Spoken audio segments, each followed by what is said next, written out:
Today we're interviewing Joryn Jenkins with Open Palm Law about a topic we all know about, but we may not apply it to getting married, staying married, and getting divorced. Joryn, talk to us about how FICO score follow. Well, you know what FICO score is. It's researching how you show up financially to everyone else, to the creditors out there, to the people who want to loan you money, right? Now we have this ability to research our FICO scores. In the old days, never could do that. People got married. He knew that she was wealthy. He was getting a dowry. That's why he was marrying her. His dad had set that marriage up. I mean, I'm talking really old days. But in recent times, you can research someone else's FICO score. And I talk to people all the time, younger people especially, about doing their prenups. And I tell them you should find out your FICO score. If you don't know it, you should print that, give it to your hubby to be or your spouse to be. I mean, we joke about opposites attract, right? Not so much of a joke. They actually do. And we have savers marrying spenders all the time. And guess what? Sometimes that leads to divorce 5 years later, 10 years later, 15 years later. I mean, I see this happen all the time. So do your homework before you get married and make sure that you both are on the same page with how that's going to work out for you. And then you can decide, do I want to share bank accounts? Do I want to have one main bank account, but still have my separate savings account on the side? Do I want all of our accounts to be the same? Often people have already been divorced once. I was. And so my husband and I didn't joint our accounts until after my stepdaughter, his daughter, turned 18, because I didn't want my finances being brought into his divorce if anything went to court after the fact, which it did, actually. That makes total sense. Recently, I bought a vehicle, and they had to get my FICO score, and that was for a 4-year payout.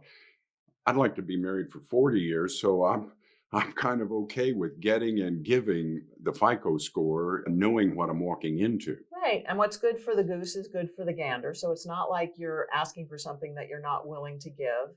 And it's really for planning purposes. It's not because you're trying to be mean.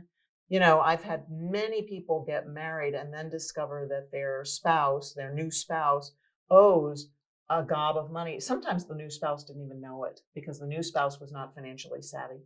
Oh, so So if you marry and someone owes $100,000, do you now have 50% of that debt? How does that work? No, technically speaking, that shouldn't work that way. But what often does happen is the saver ends up bailing out the spender and paying all that debt. And then when they come to me 10 years later for a divorce, they want to know if they can get that money back. And no, the answer is no, you can't. Oh, boy. And quite frankly, you should have done that homework before you got married so you were prepared for it and could decide how you wanted to handle it before you got married. So what advice would you give married couples that have been married for a while about how to use the FICO score in their marriage?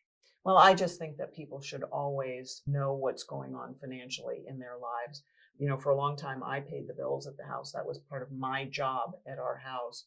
And then one day I decided that my husband wasn't asking enough questions. And when he did ask a question, I was always shocked and wasn't quite sure if he was charging me with misfeasance or, it was financials are always going to be a bone of contention. They just are.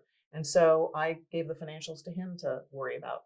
To tell you the truth, today, the only reason that I know how much our electric bill is because yesterday I asked him because he wants to put solar panels on the roof. Oh. So, but you should be, that's probably an example of what you shouldn't do. You should probably be on top of your joint expenses and your only expenses for you, your individual expenses all the time. And you're aware of what money comes in. We all know how much we make. You should know how much you spend. So some people learn from other people's mistakes and some people are other people. Let's listen to what Joryn told us today and not make a FICO mistake in getting married or being married. Thank you, Joryn. Always a pleasure. You're welcome.